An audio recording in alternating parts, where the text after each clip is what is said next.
And now for the EFDD group, Mr. Farage. Thank you. 4 years ago I stood here and said that bombing Libya would be a huge mistake. But of course the UK Parliament and this Parliament were desperate. There was a clamour to go to war. And so now we have a failed state of Libya, which is now a conduit being used for criminal trafficking gangs trying to bring people to Europe. We are guilty for this crisis. We are directly guilty for the drownings that are going on. And we are hypocrites in this place when we talk about poverty in Africa, when we pursue a common agricultural policy that puts barriers up to them selling us their agricultural produce, where we have a fisheries policy that rapes and pillages their seas and has caused environmental destruction, and we just assuage our consciences by giving away a bit of foreign aid. I am not blind to the human suffering that we have caused in many of these countries. I would call on this Parliament, this Commission, to end the barriers to trade, to stop the fisheries policy, to ask the United Nations to get involved and to try and help. But the real question we face is, what are we to do? Are we to go down the Australian system in dealing with this crisis? And indeed, the Australian Premier, Tony Abbott, has offered us his advice and help. Australia faced this. And Australia not only have stopped the boats from coming, they have stopped people from drowning. But no, we are not interested in what the Australians have done. We have decided that we can deal with this on our own. So we have decided that people can come and that people will not be sent back. Now I suspect that it is a shock, or will be a hell of a shock, to many European citizens, including the British, to understand that we have already agreed a common European asylum system. And what today is about, and today's resolution, is the direct implementation of it. The problem, ladies and gentlemen, is this.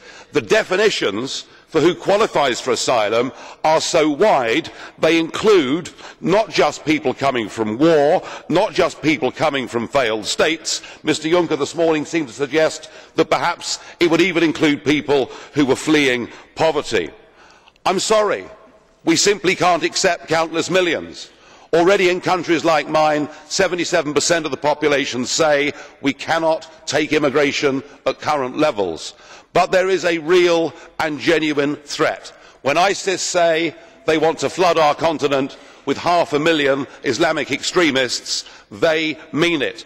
And there is nothing in this document that will stop those people from coming. Indeed, I fear we face a direct threat to our civilisation if we allow large numbers of people from that war-torn region into Europe. It is ironic that 9 days before a British general election, Mr Cameron and Mr Miliband are not engaged in this debate, and in fact the UK can do nothing. We are impotent. We have surrendered our ability to get involved. I promise my party will stand up to this impending disaster for all concerned.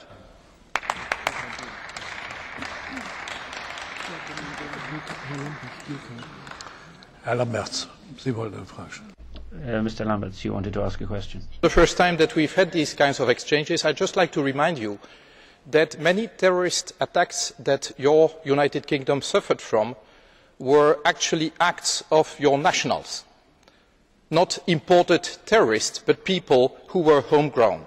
So I am not sure that any of your answers is an answer to that issue. Thank you. I do accept, Mr Lamberts, that our failed policy of state-sponsored multiculturalism has led to a fifth column inside many of our countries. However, the number of those is mercifully small compared to the number of Islamic extremists committing the most bestial acts on a daily basis right across that region. This policy has no means and no way of filtering out extremists in favour of people fleeing in genuine fear of their lives, and as such we are making a massive mistake. Let us follow the example of Australia. Let us do everything we can to reverse the hypocrisy of groups like yours that have voted to make Africa poorer. Let us do those things. But if the message is that anybody that comes will be accepted, we are headed for disaster.